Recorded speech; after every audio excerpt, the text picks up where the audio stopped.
Et nous pouvons débuter.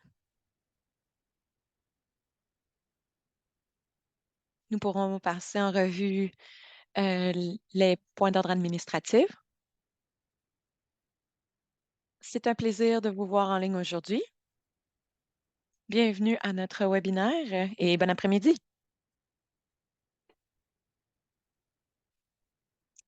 Pour ceux qui ne me connaissent pas, je suis Gabrielle Etcheverry, directrice générale adjointe de Livre Canada.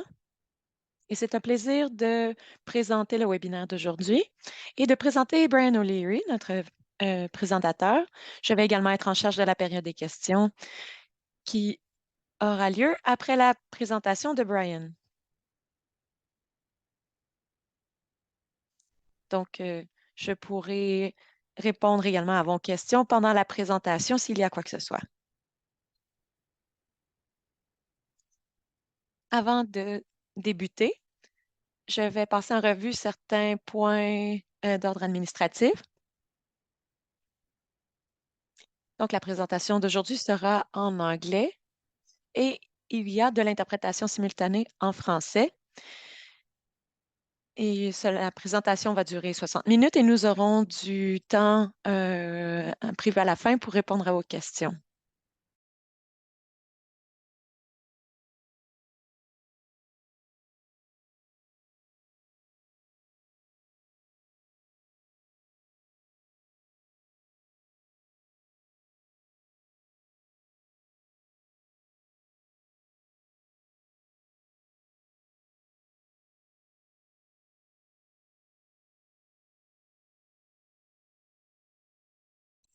Pour ceux d'entre vous qui n'ont pas besoin de l'interprétation, vous n'avez pas, vous n'avez pas à l'activer, bien sûr.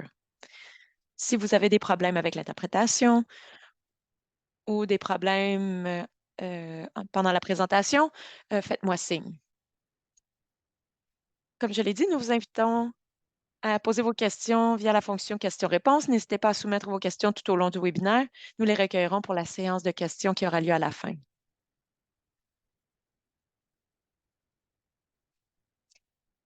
Si vous rencontrez des problèmes ou si vous avez des questions au sujet de la plateforme, vous pouvez m'envoyer un message privé.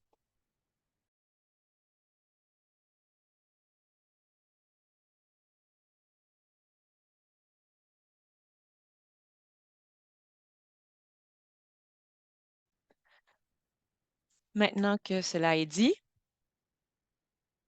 et que nous avons davantage de participants qui se sont joints à nous, je vais débuter avec la présentation du sujet et la présentation de notre conférencier. Donc, nous sommes très heureux d'organiser aujourd'hui un webinaire qui fournira des informations clés sur les pratiques de prêt des bibliothèques internationales pour les titres rémunérés. Alors que les pratiques de bibliothèques en matière de prêt de livres électroniques sont de plus en plus surveillées par les grands éditeurs multinationaux, notre webinaire explorera la manière dont les bibliothèques internationales concilient la demande croissante des livres électroniques de la part des usagers des bibliothèques avec les petits et moyens éditeurs. La session d'aujourd'hui fait partie d'un projet plus large qui rassemblera des informations et des stratégies concrètes pour les éditeurs qui cherchent à accroître leur visibilité et leur vente de livres numériques sur les marchés internationaux des bibliothèques. Le projet se poursuivra avec un webinaire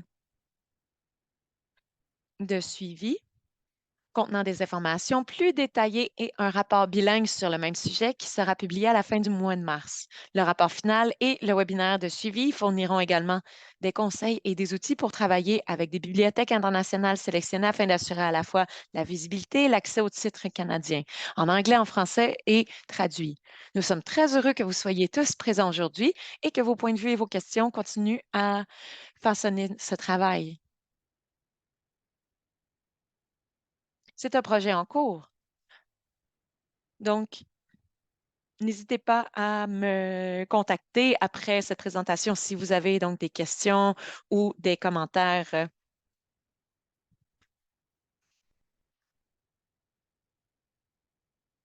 Ainsi, nous espérons que la discussion pourra se poursuivre après la présentation d'aujourd'hui. J'ai le plaisir de vous présenter l'orateur d'aujourd'hui, Brian O'Leary. Peut-être que certains d'entre vous le connaissent déjà. Il est directeur exécutif du Book Industry Study Group. depuis 2016 aux États-Unis et est le fondateur de Magellan Media Consulting, qui travaille avec des éditeurs de magazines, de livres et d'associations pour améliorer la façon dont ils créent, gèrent et distribuent le contenu.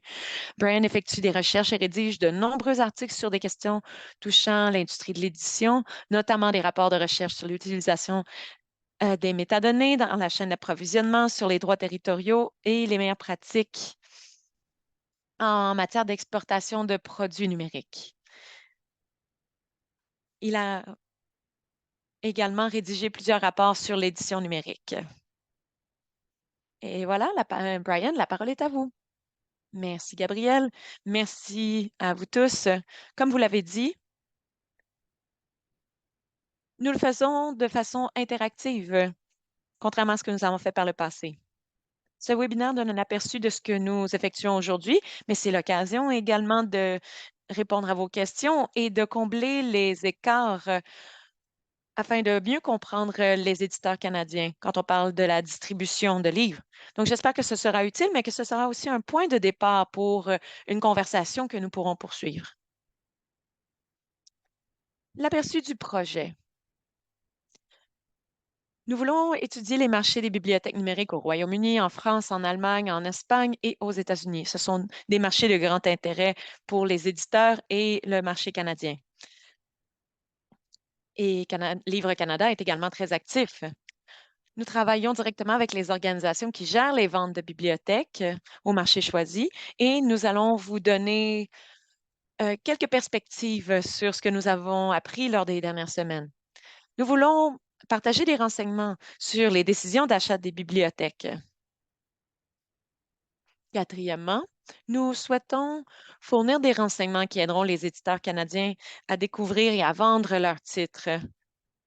Essentiellement, nous voulons faire croître les revenus du marché. Et finalement, nous voulons répondre à vos questions, mais nous voulons également trouver des façons d'inclure des sujets qui ne sont pas sur notre radar nécessairement dans les recherches que nous ferons dans les mois à suivre. Pensez-y alors que vous réfléchissez aux questions à poser. Il existe plusieurs avantages sur la scène internationale par rapport aux ventes et du marché des bibliothèques. Il y a un intérêt mondial pour les contenus en anglais et en français. C'est croissant et cela se fait avec des ventes directes et par l'intermédiaire des bibliothèques. Il y a une possibilité d'utiliser les métadonnées pour promouvoir les livres auprès des bibliothèques. Et certains éditeurs ne prennent pas en considération cette possibilité, car ils n'ont pas en tête les bibliothèques.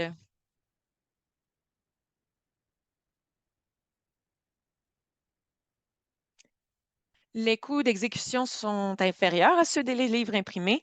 C'est plus facile d'obtenir des livres numériques dans différents marchés. Et il y a un intérêt croissant pour la lecture numérique également. Ce n'est pas un remplacement des livres imprimés, comme on l'a cru par le passé,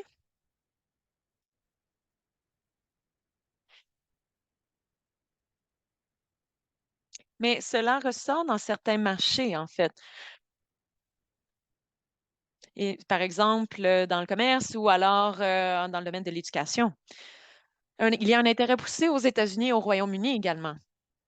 Cela continue de croître également et cela va demeurer euh, important.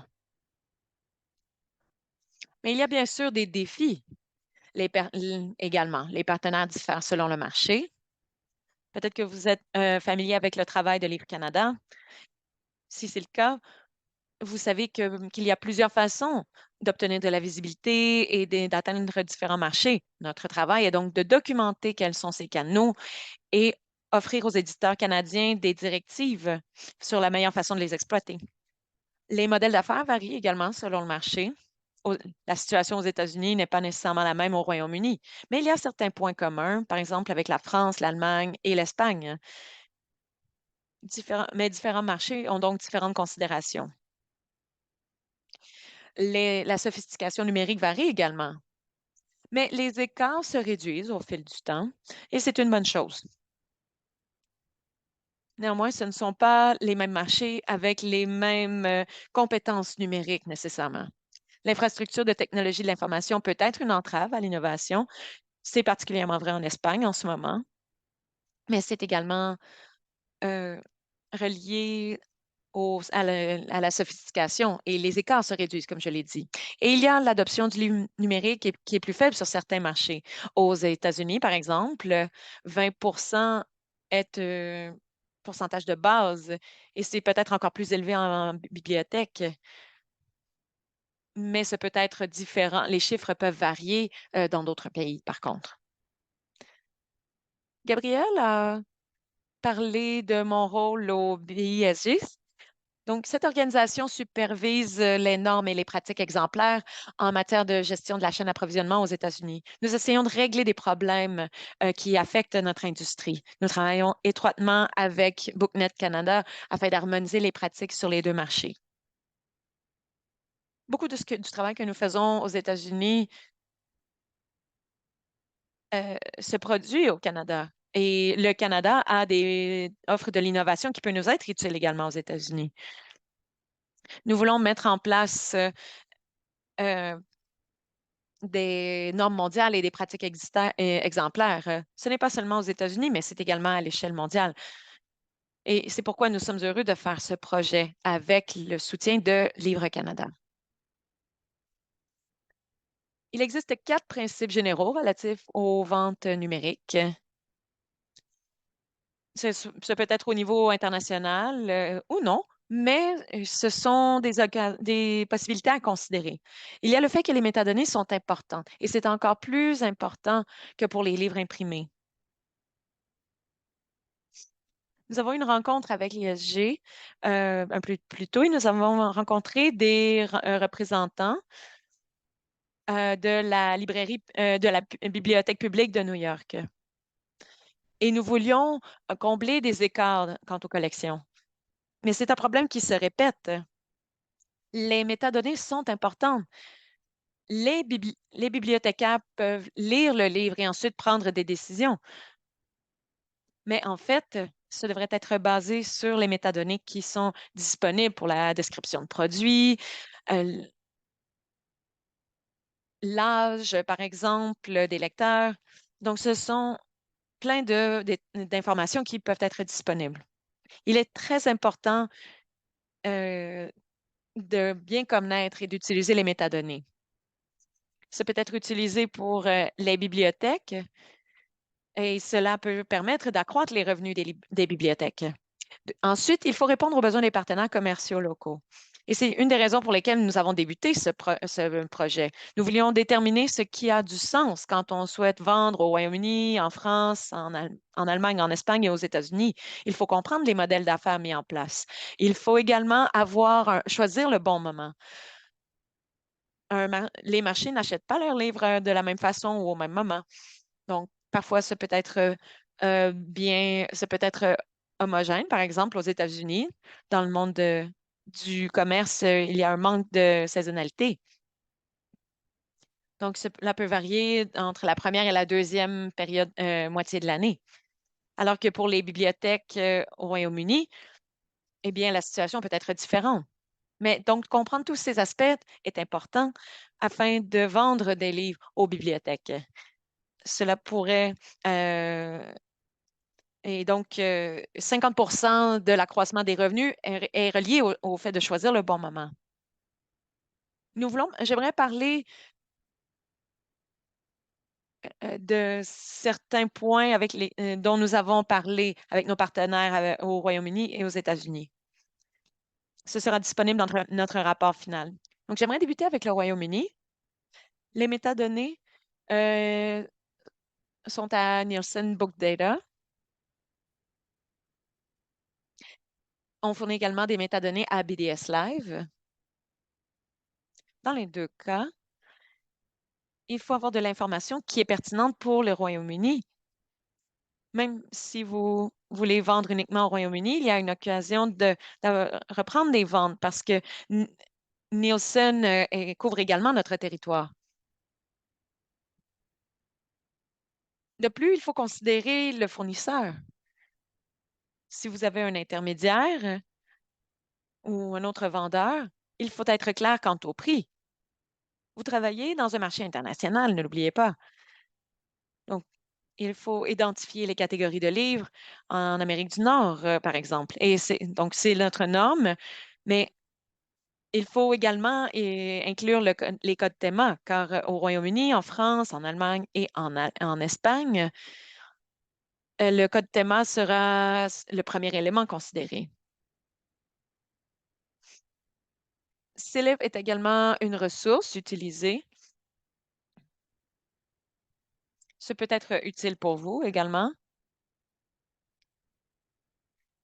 Célib est relié à l'Association des bibliothèques américaines et des bibliothèques canadiennes.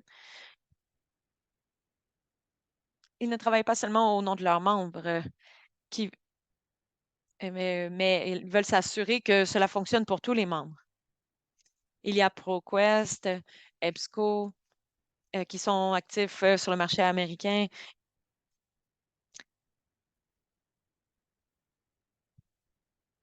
Mais il y a également l- le fait, il faut également considérer que les bibliothèques du Royaume-Uni ont des budgets locaux et peuvent faire appel à des librairies locales ou à des fournisseurs spécialisés tels que Holt. Donc, vous devez penser aux livres que vous avez, le genre de bibliothèque que vous souhaitez atteindre et travailler étroitement avec Nielsen et BDS.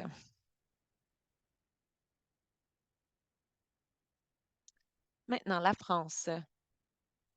Il est essentiel d'intégrer des métadonnées robustes dans la chaîne d'approvisionnement. Il existe PNB, le prêt numérique entre bibliothèques. Il est également important de collaborer avec un distributeur qui vend des titres en en anglais et en français dans l'Union européenne. S'ils sont familiers avec la France, eh bien, ils sont probablement familiers avec la distribution dans d'autres régions de l'Union européenne.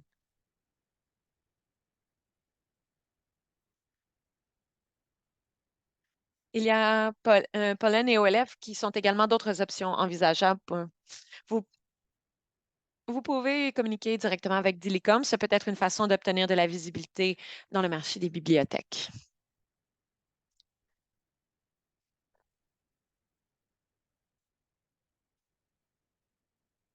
Donc, par l'intermédiaire de PNB, Dilicom fournit également des métadonnées à la Belgique francophone et à la Suisse. Donc, bien qu'on pense à la France, c'est une possibilité d'avoir de la visibilité dans d'autres pays, des pays où les ventes sont un peu plus petites. Il est à noter qu'au Canada, De Marque, qui est actif au Québec, s'efforce de comprendre les organisations françaises et de collaborer avec elles pour vendre des livres numériques. Donc, si vous travaillez déjà avec eux, vous pouvez amplifier votre travail et autrement, vous pouvez entamer une conversation avec eux pour atteindre le marché francophone. De plus, les bibliothèques reçoivent leur budget des autorités locales et peuvent le dépenser auprès des librairies ou des distributeurs locaux. Donc, c'est une possibilité d'utiliser les métadonnées pour la découverte. Donc, ce peut être plus facile pour Télécom et d'autres services et vous pouvez ainsi ajouter le format numérique.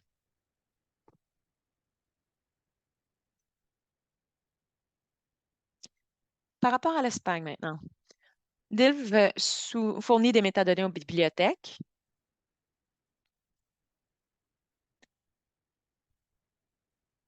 Nous allons en parler davantage dans le rapport final. Les bibliothèques utilisent souvent des sources locales, mais le marché numérique euh, fonctionne différemment. Librenda, qui appartient à la même société que DeMarc, peut être une ressource pour les ventes numériques. Donc, si vous avez une conversation avec DeMarc, même s'ils ne sont pas des partenaires directs, eh bien, vous pourriez remonter la chaîne pour avoir accès à Librenda pour les ventes numériques. L'Allemagne est un marché intéressant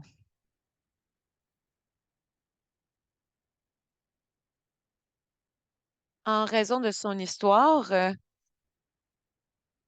L'infrastructure des bibliothèques allemandes, tout comme son organisation culturelle, économique et politique, en général, est très déléguée. Et cela se fait beaucoup à l'échelle locale. Donc, c'est utile d'avoir un partenaire pour l'approvisionnement local. Nous allons nous assurer d'en énumérer quelques-uns dans le rapport final. MVB joue un rôle central dans la gestion de la chaîne d'approvisionnement.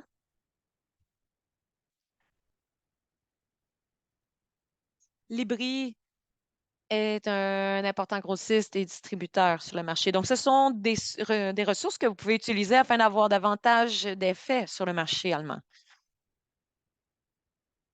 Il y a également Divibib, bibliothèque virtuelle numérique, qui peut être une ressource. Ils souhaitent créer une bibliothèque nationale également.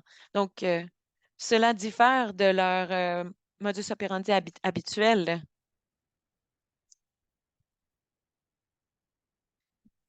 Et MVB agit un peu de la même façon. Donc, cela dépend du rôle centralisé ou décentralisé du marché allemand. Et finalement, les ventes des bibliothèques aux États-Unis. Il y a des compagnies comme Baker Taylor, ProQuest, EBSCO et d'autres qui distribuent aux bibliothèques. Overdrive et Bibliotheca euh, sont les plus grands gestionnaires d'accès. Il existe une complexité croissante des modèles de prêt, encore plus que dans d'autres marchés que nous étudions dans le cadre de ce projet. Par exemple, un livre a peut-être expiré après un certain nombre de prêts ou après un certain nombre d'années. Et donc, cela continue d'être prêté et mis en circulation après que la certification est expirée. Juste avant la pandémie, nous avons présenté la notion de permis strict sur, et pendant 8 semaines pour une copie pour les bibliothèques, car on avait l'impression que cela cannibalisait les ventes. Et finalement, au début de la pandémie, nous considérions que ce n'était pas le bon moment pour restructurer les bibliothèques. Mais ce genre de choses se produisent à une certaine fréquence dans les bibliothèques américaines et cela va probablement continuer de se produire. Il y a des expérimentations de différentes méthodes de vente. Par exemple, il y a des offres groupées. Il y a readmichigan.org, un modèle pour les éditeurs du Michigan, qui est relié à l'État du Michigan. Donc, c'est un modèle géographique. Il y a différents services qui sont offerts également, les prêts simultanés illimités, par exemple. Cela est surtout pour des collections d'un éditeur ou des livres de moins grande ampleur. Donc, cela donne aux bibliothèques la possibilité de faire circuler les livres. Mais bien sûr, il faut que ce soit pertinent pour le public de ces mêmes bibliothèques. Mais ainsi, le contenu peut être fait circuler à un certain prix. Il y a également des prix fixes permanents. Donc, vous pouvez vendre un livre numérique et offrir un accès constant.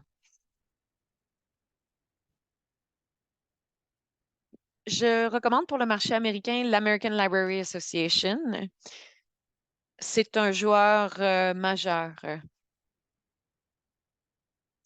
La plupart des bibliothèques américaines font partie de cette association et c'est un point de contact pour le marché américain. Un peu plus sur les bibliothèques, les ventes des bibliothèques aux États-Unis.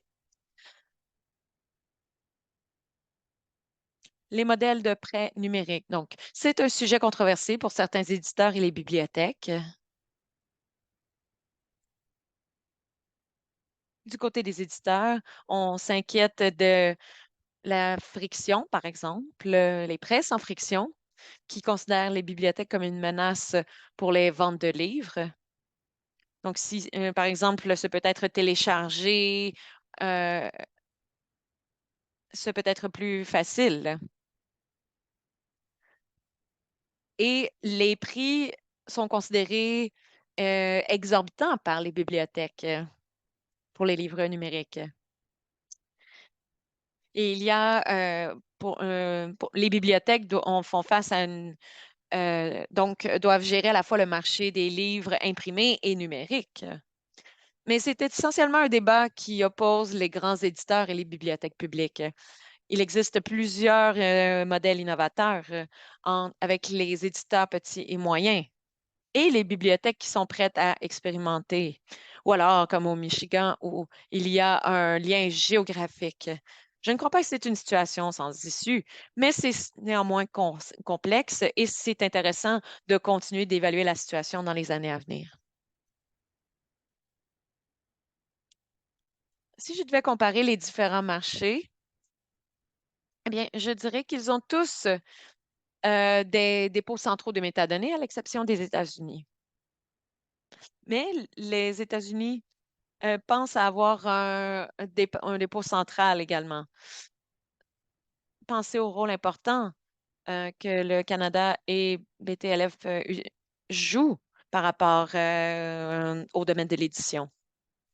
Il y a la possibilité de mettre un livre à un endroit et c'est un avantage, un grand avantage.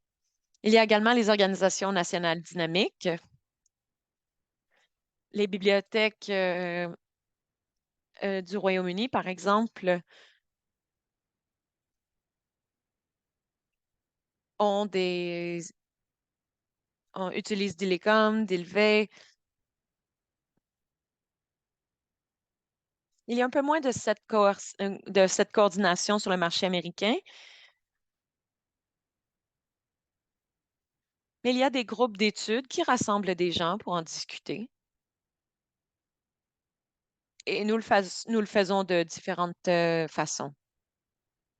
Les deux marchés anglophones sont probablement les plus innovants, mais ce n'est pas nécessairement une bonne chose, car cela amène son lot de complexité. Et nous avons atteint un certain pic temporaire, ou disons un certain point par rapport à l'industrie. De plus, d'autres marchés à l'extérieur de ces mêmes marchés offrent un contrôle local considérable. Il y a un contrôle local aux États-Unis, bien sûr, de la façon dont les budgets sont alloués, mais il y a des exceptions dans différents États selon les impôts qui sont alloués à ces bibliothèques. Mais donc, les prises de décision sont faites de différentes façons. Dans tous les cas, des métadonnées de qualité et un partenaire fiable sont souvent nécessaires.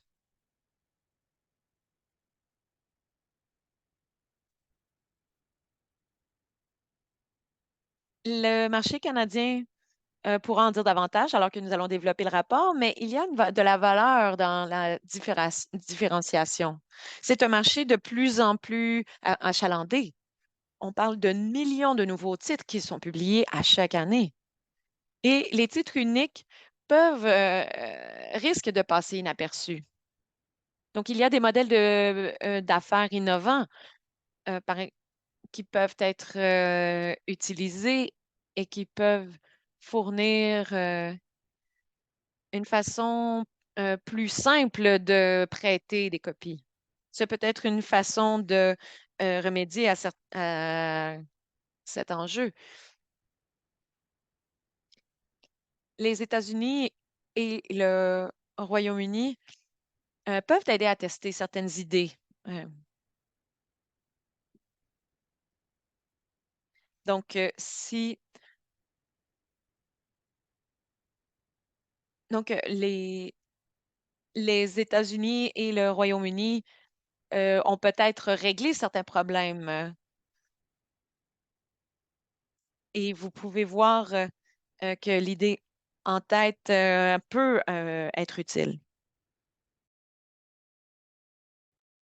Donc, nous avons un ensemble de questions. On a choisi les questions les plus importantes que nous avons envoyées à certains experts du marché et on va vraiment inclure les détails dans le rapport final. Je voulais parcourir ces questions et vous faire part des réponses qu'on a reçues aujourd'hui du Royaume-Uni et autres. La première question qu'on a posée, comment les bibliothèques se renseignent sur les livres numériques disponibles?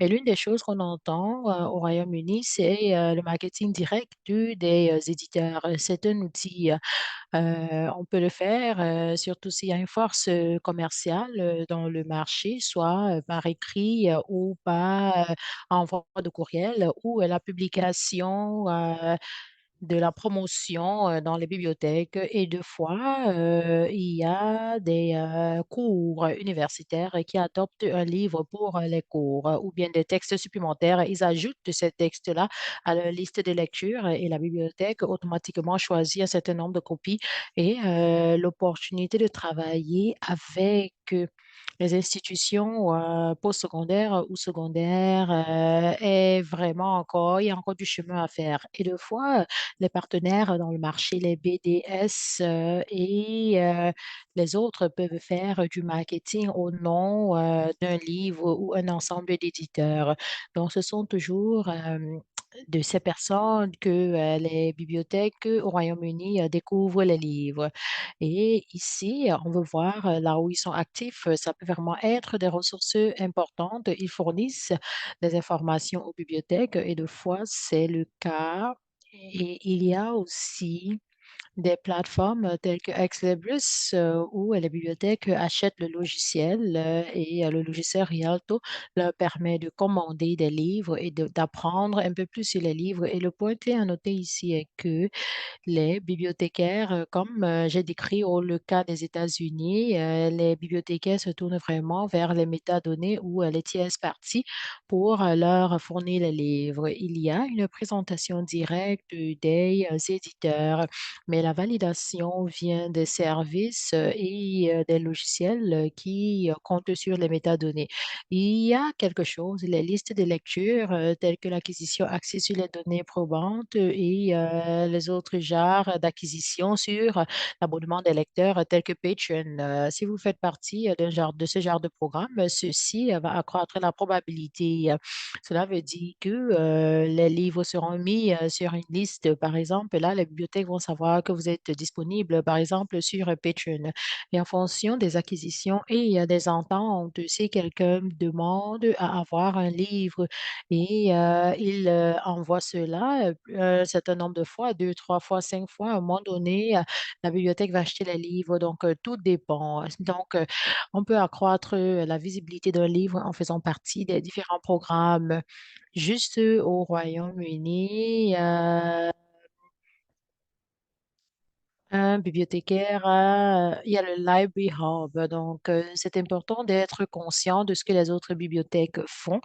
Et de fois, cela peut détruire les ventes parce que si un livre est disponible à une bibliothèque dont vous avez accès, alors vous pouvez emprunter ou prêter ce livre-là, mais ce n'est pas le cas ailleurs. Dans le marché des États-Unis, par exemple, la question était comment est-ce que vous apprenez? Et la rétroaction qu'on reçoit est que ce n'est pas différent des livres imprimés. Vous savez, les bibliothèques, surtout les bibliothèques publiques, sont en train de voir plusieurs sources et pour les informations, ils cherchent des révisions telles que New York Times et autres, ce qui est en demande, mais surtout des sources immédiates qui vous démontrent que les livres sont populaires ou que les livres ont été revus. Et c'est aussi le cas pour des listes où les gens s'abonnent et c'est tellement important. Donc, on parlait ici des exportations numériques révisitées. Il y a aussi, est-ce que les éditeurs commercialisent-ils les livres numériques de façon unique? Mais au Royaume-Uni, les éditeurs ont dit qu'ils ne voient pas une différence importante. Je pense dans le contexte d'une bibliothèque, je sais qu'il y a différentes façons de faire le marketing des livres. Il y a des livres sur les étagères et autrement. On parle ici, il y a des livres numériques dans un environnement de bibliothèque, il n'y a pas grand-chose qui se passe. Je voulais juste parler de ça. On a demandé s'il y a une période préférée pendant laquelle les bibliothécaires cherchent et commandent des livres. Et c'est plus fort au Royaume-Uni, franchement. En ce moment-ci, surtout au niveau universitaire, il y a une tendance par session. Donc, ils ont tendance à revoir les livres de janvier et de septembre à juin. Donc, la période d'achat pour ces deux périodes, pour ces deux fenêtres d'achat-là varie. Donc, il faut clairement avoir tous les documents en place au mois de juillet pour l'achat pour la fenêtre d'achat du août et septembre et peut-être janvier ou peut-être décembre pour janvier et février. Et ils ont aussi souligné une petite croissance au mois de juin et juillet parce que les bibliothèques qui ont des budgets locaux ou qui sont en fin d'exercice sont prêts à dépenser de l'argent supplémentaire et deux fois ça réussit, généralement en termes d'appel pour obtenir un financement supplémentaire. Et ça fonctionne au niveau des bibliothèques locales. Au niveau universitaire, ils ont un exercice qui va jusqu'à la fin du mois de juillet, dont les bibliothèques ont tendance à avoir des fonds à dépenser en ce moment-là. Et les bibliothèques se tournent vers des livres numériques et les factures seront pratiquement payées avant la fin de l'exercice. Et donc, il n'y aura pas de retard comparé à ce qu'on peut voir avec l'acquisition des produits physiques. Au sein des marchés américains, il n'y a pas de simple fenêtre dans ce cas-là. On dirait que c'est un peu plus réparti. Je pense que ça reflète le changement au sein du marché américain au cours de la dernière décennie d'avoir moins de livres saisonniers. C'est le cas. Je pense que si vous vendez dans le marché d'études, donc le marché académique, il n'y a pas une grande différence, comme on l'a mentionné au Royaume-Uni, mais vous devez être disponible. Il y a des choses comme l'accès immédiat qui est comme donné. Il y a plusieurs universités américaines qui ont découvert que quand les étudiants n'ont pas accès au contenu, n'ont pas accès aux livres la première journée de l'école, ils commencent à avoir un déficit et c'est relié aux facteurs tels que l'abandon des programmes et autres. Donc, ils sont prêtés attention à l'option de livres numériques. Donc, ils veulent rendre le contenu disponible pour les publics. Pour le public, on a posé la question s'il existe des tendances dans la demande de contenu de la part des éditeurs internationaux. Non, ni au Royaume-Uni, ni aux États-Unis. Il n'y a pas de données probantes, tangibles ou importantes. Mais on voit aussi que pour les presses universitaires à l'extérieur du Royaume-Uni, désolé, je vais juste boire un peu d'eau.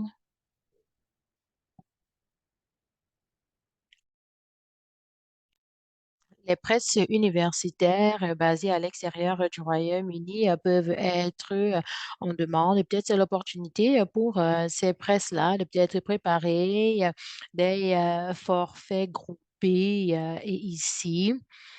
Et la dernière question qu'on a posée, que j'aimerais partager avec vous ici, les éditeurs commettent-ils des erreurs courantes lorsqu'ils vendent des livres numériques aux bibliothèques? J'aimerais ici qu'on s'attarde un peu sur cette question. Premièrement, sur la liste, après avoir posé ces questions au Royaume-Uni, on a vu les métadonnées, car c'est découvert dans la bibliothèque, surtout si vous vendez dans un environnement d'études postsecondaires. Et les métadonnées dans la chaîne d'approvisionnement aussi doivent être complets et exacts. Les variations en termes d'années d'études et d'âge font une grande différence. Si ce n'est pas exact, les bibliothèques ne vont pas trouver les ressources que vous avez et ni voir les livres que vous essayez de promouvoir. Si ce n'est pas exact, et qu'ils trouvent, il se pourrait qu'ils ils achètent de la mauvaise ressource. Donc, vous ne voulez pas être victime de ça. Et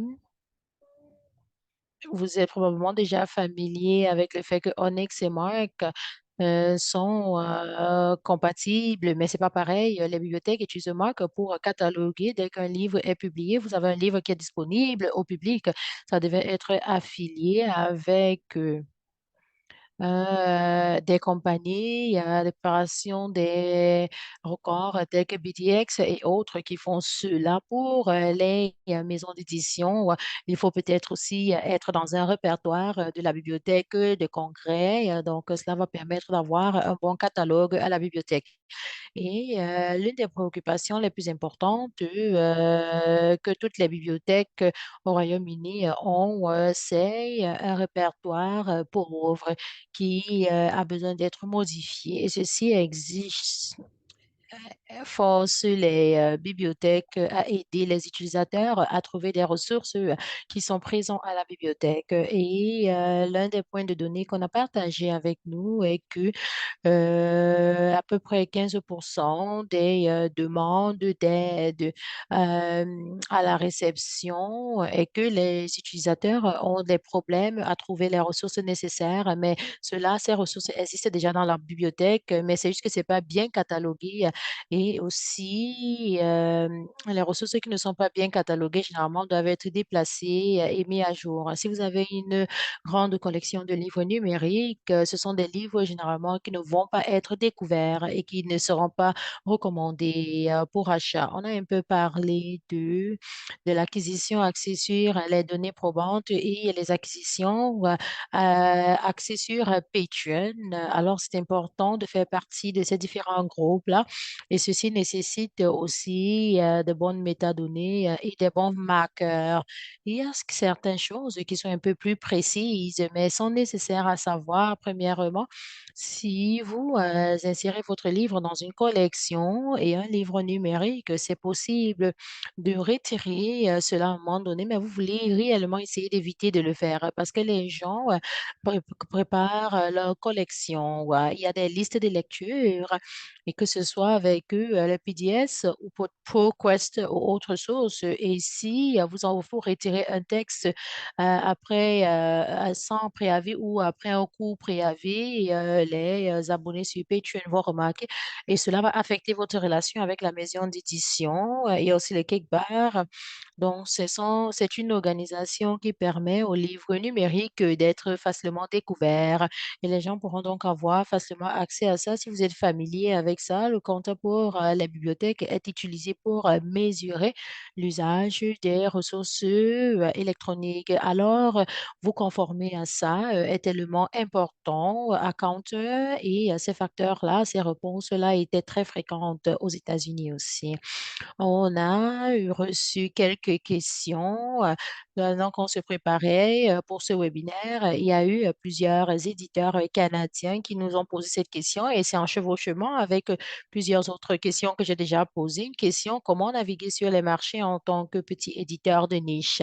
Je pense que j'ai deux recommandations ou deux recommandations. Tout d'abord, c'est les métadonnées sur Onyx et Mark. C'est question de bien ajuster les métadonnées. Assurez-vous de bien décrire les livres, que les livres soient exacts, surtout du point de vue des bibliothèques, afin que les bibliothèques puissent combler les écarts, que ce soit répondre aux besoins d'un élève de la troisième année ou de la onzième année. Donc, ces facteurs-là sont tellement importants et je pense que les gens ont tendance à l'oublier. Premièrement, nous devons nous focaliser sur les métadonnées et deuxièmement, c'est de voir les différentes opportunités de grouper les livres. Si vous êtes un éditeur de niche, vous vous focalisez probablement sur quelque chose. Est-ce que vous pouvez rassembler ou grouper vos livres pour avoir un point de prix à un moment donné? Cela va devenir plus attrayant pour la bibliothèque et cela peut intéresser certaines bibliothèques car ils ont un intérêt particulier. Nous devons aussi voir ce modèle géographique potentiellement. Il y a des livres et un contenu qui fera du sens, par exemple, pour le marketing en Allemagne, en France ou en Espagne, etc. Donc, ça peut être groupé d'une manière à répondre, afin de répondre aux besoins du marché et ça diminue aussi l'achalandage et ici le désordre. Et ça donne l'opportunité aux gens de mieux trouver et les livres vont mieux circuler. Il y a aussi quelques modèles de tarification. Et comme je l'ai mentionné tout au long de cette présentation, c'est complexe, particulièrement dans le marché américain. Et on va passer un peu de temps à souligner ces modèles-là, mais fondamentalement, c'est reparti en plusieurs en angle et surtout pendant une période de temps précis, il y a les livres groupés, le point de vue géographique et autres. Je pense que les États-Unis sont en première place dans ce domaine et je pense que c'est probablement, si vous êtes intéressé à faire plusieurs essais, vous pouvez commencer par les États-Unis, surtout si vous vous préoccupez si vous vous préoccupez de respecter les modèles de tarification, c'est important de vous tourner d'abord vers les États-Unis. Et la question, donc, est-ce que les bibliothèques utilisaient-elles les métadonnées d'accessibilité disponibles dans les formats MARC? Franchement, quand on a reçu cette question, on n'avait pas encore posé la question à nos différents partenaires et ça sera inclus dans la conversation future. Et pour moi, ma réaction immédiate est que les métadonnées d'accessibilité est une opportunité comparée à une réalité. Les éditeurs fournissent des données, des métadonnées d'accessibilité, surtout au Canada. Et c'est pas juste pour les éditeurs canadiens, mais plus pour les éditeurs dans le monde entier. Je pense que les bibliothécaires ont des difficultés.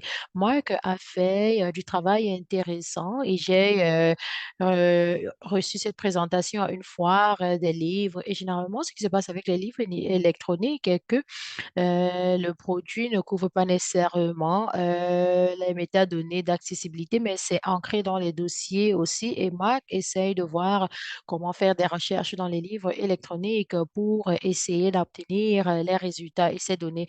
Je pense que ça a un fort potentiel, mais je pense pas que on doit compter sur la communauté d'éditeurs qui n'utilisent pas nécessairement les métadonnées d'accessibilité d'une manière appropriée, surtout pour la mise à échelle et autres. C'est cette situation-là qui doit changer. Et la question ici, comment est-ce qu'un éditeur peut accroître la découvrabilité, la visibilité et les ventes numériques sur les marchés des bibliothèques? Et en tête de liste, il y a les métadonnées. Vous devez reconnaître, en particulier pour les livres numériques et même pour les livres imprimés, les bibliothèques ne voient pas juste les objets, ils essayent de voir les métadonnées, ils essayent de comprendre les informations que vous fournissez et les révisions et les commentaires et autres ressources de manière occasionnelle. Ils pourraient parler à d'autres bibliothécaires et les gens qui ont déjà le livre, mais en réalité, ils aimeraient commencer à passer un peu plus de temps sur comment les livres deviennent disponibles grâce aux métadonnées. La dernière question est comment les universités et les lycées achètent-ils des livres numériques pour leurs étudiants? J'ai un peu parlé de ce point-ci quand je parlais de l'information axée sur les acquisitions, les, euh, l'information sur les acquisitions axées sur les données probantes et comment c'est utilisé dans les écoles et les lycées, en particulier au niveau d'études postsecondaires et aux études secondaires. Vous devez vous tournez vers les gens qui leur enseignent. C'est question de sensibiliser ce public-là afin qu'il puisse être au courant de votre livre et par la suite acheter le livre. Et on doit se tourner vers des enseignants au secondaire, par exemple. Il pourrait aussi parler peut-être aux bibliothécaires et demander aux bibliothécaires les livres qui existent. Et je pense que ça rejoint le point sur les métadonnées qui est définitivement important. Je voulais conclure en parlant des prochaines étapes de ce projet et par la suite répondre à vos questions. Le premier point, nous allons approfondir la recherche sur les marchés cibles.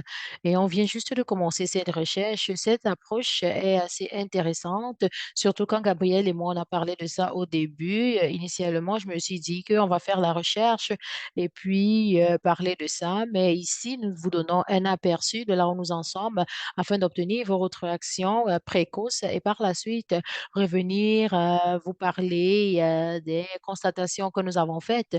Nous allons documenter les chaînes d'approvisionnement pour la découverte et l'état sur chaque marché. Vous allez voir aussi que nous devons cerner d'autres partenaires à valeur ajoutée pour les éditeurs canadiens. On a un rapport final qui est attendu au mois de mars 2024 et on va aussi organiser un deuxième webinaire pour présenter les nouveaux résultats. Et ceci va renforcer, ajouter à ce que vous avez déjà entendu aujourd'hui aujourd'hui. Nous avons encore du chemin à faire, mais je pense que nous avons bien commencé et j'ai hâte d'entendre vos questions.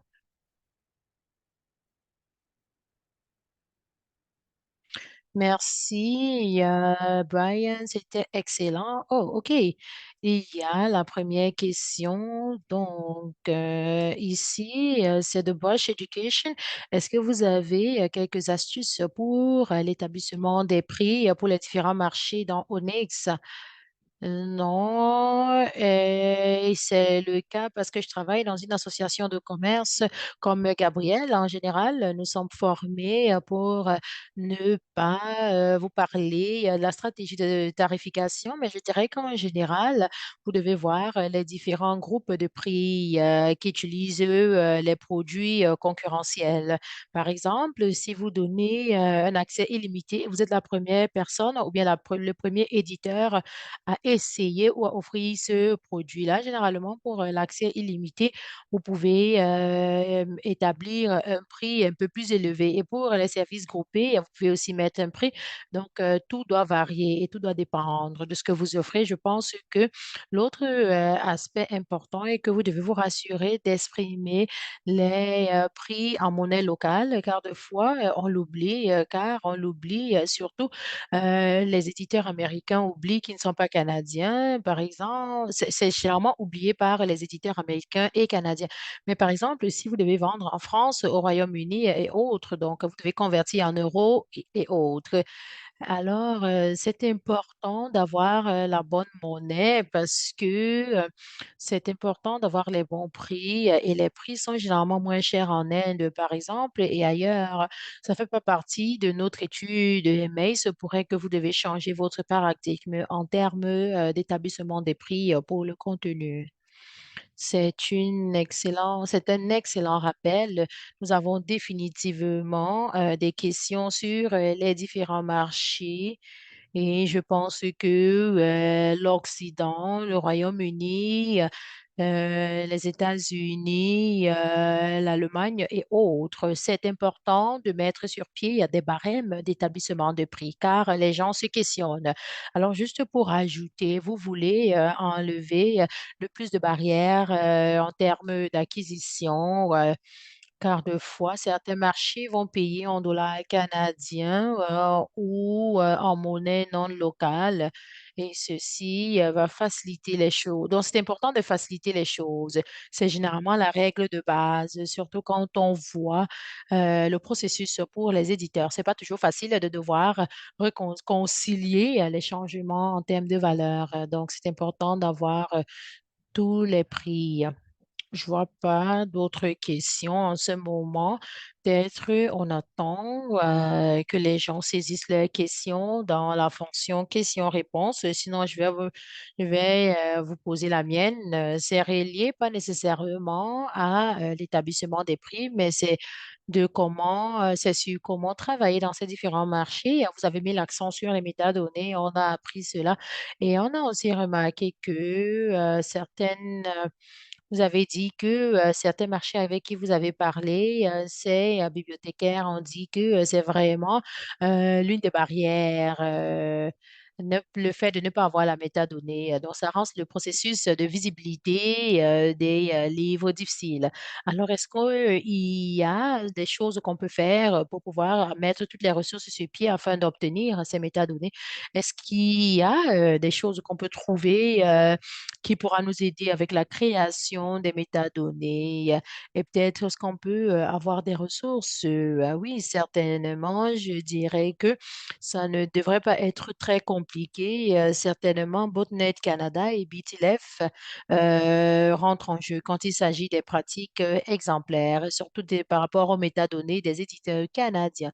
Et il y a une réelle bonne ressource Et si on met ça de côté, on essaye un peu d'être précis, on veut vraiment voir l'année scolaire et l'âge. Dit que quelqu'un est né en 1999, n'est pas nécessairement le bibliothécaire. Mais nous devons être conscients qu'ils essayent de prendre des décisions sur les métadonnées. C'est important de voir vraiment l'âge, de déterminer l'âge pour les produits que vous vendez et l'année scolaire.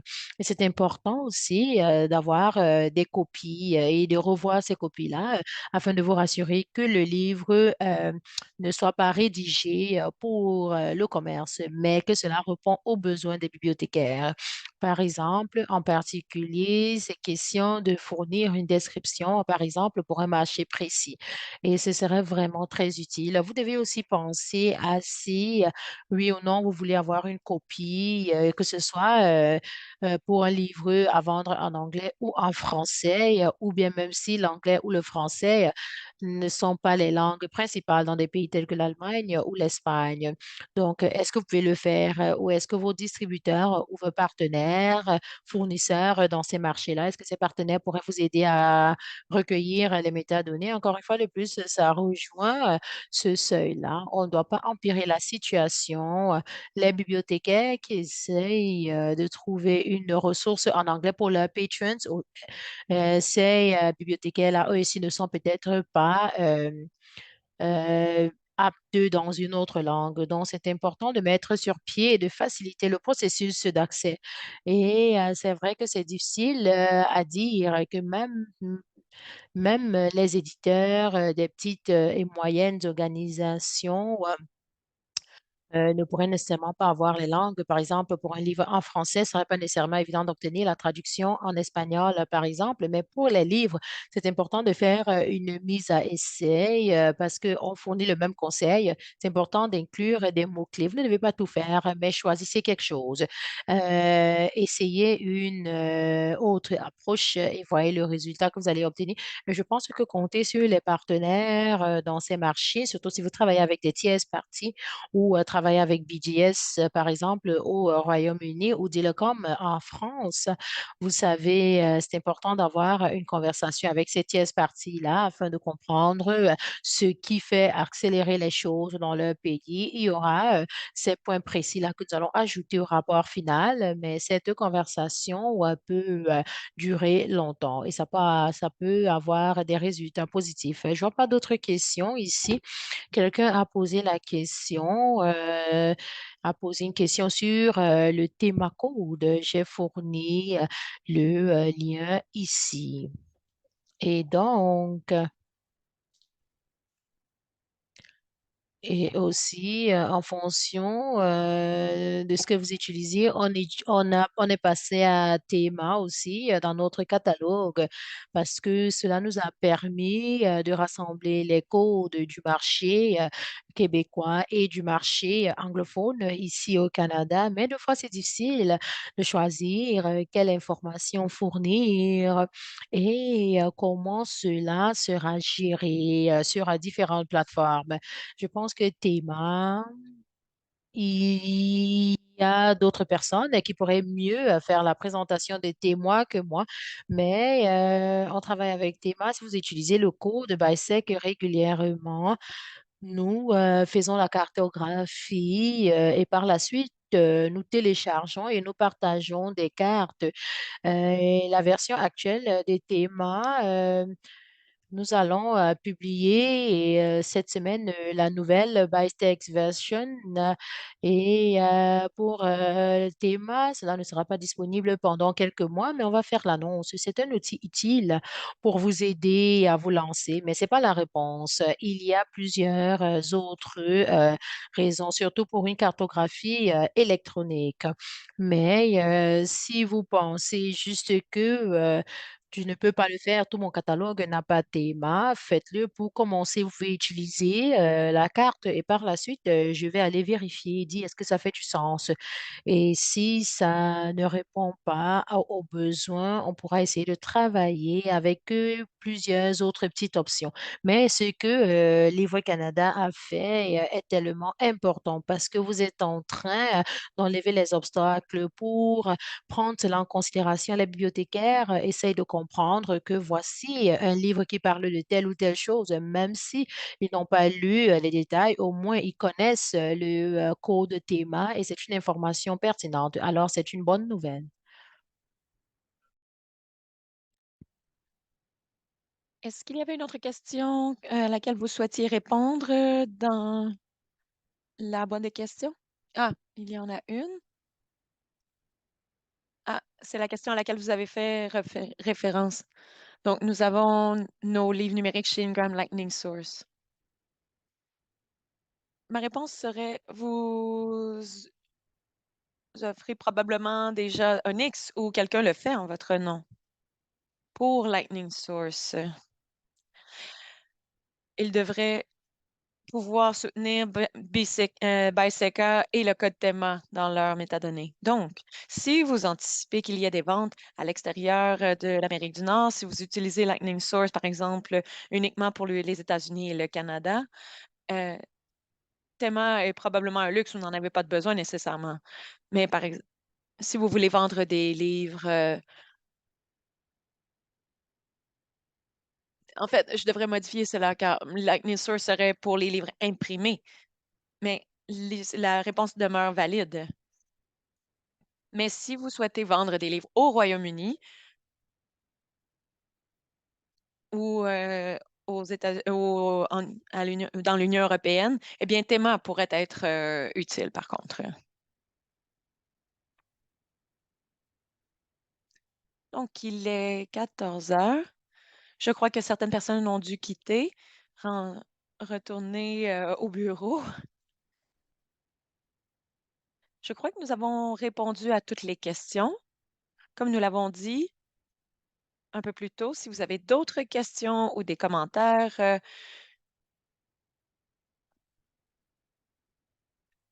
que vous souhaitez ajouter à l'itération du projet, n'hésitez pas à me contacter et je vais relayer le tout à Brian. Et nous allons tenter de voir comment nous pouvons euh, penser les questions en fonction du contexte, et ça pour les différents marchés. Comme toujours, nous allons demeurer en contact et c'est toujours un plaisir de vous entendre ou de vous lire. Brian, est-ce que vous souhaitiez ajouter quelque chose avant de quitter? Eh bien, seulement que c'est un plaisir que vous ayez créé cela. Vous permettez un lien entre les différentes bibliothèques du monde. Donc, cela nous permet de réfléchir ensemble et de penser au milieu de l'édition canadien. Oui, c'est un plaisir de travailler là-dessus. De plus, c'est un plaisir de travailler sur un projet plus long. On se sent un peu plus ancré et cela nous permet de faire des suivis, car souvent, ce sont des projets à court terme que nous effectuons. Donc, merci de nous permettre d'expérimenter avec ce projet. Nous continuerons de rester en contact et d'offrir les réponses nécessaires. Je crois que c'est tout pour nous aujourd'hui. Si vous pouvez remplir le formulaire d'évaluation, ce serait très apprécié. Si vous avez des commentaires, vous pouvez utiliser également ce sondage pour vous exprimer. Ce sera donc ajouté au projet final. Donc, vous pouvez le faire avec ce sondage plutôt que ce formulaire plutôt que de me contacter directement. Et voilà. Merci beaucoup, Brian. Nous restons en contact. Merci à ceux qui sont encore avec nous. C'était un plaisir de vous voir cet après-midi.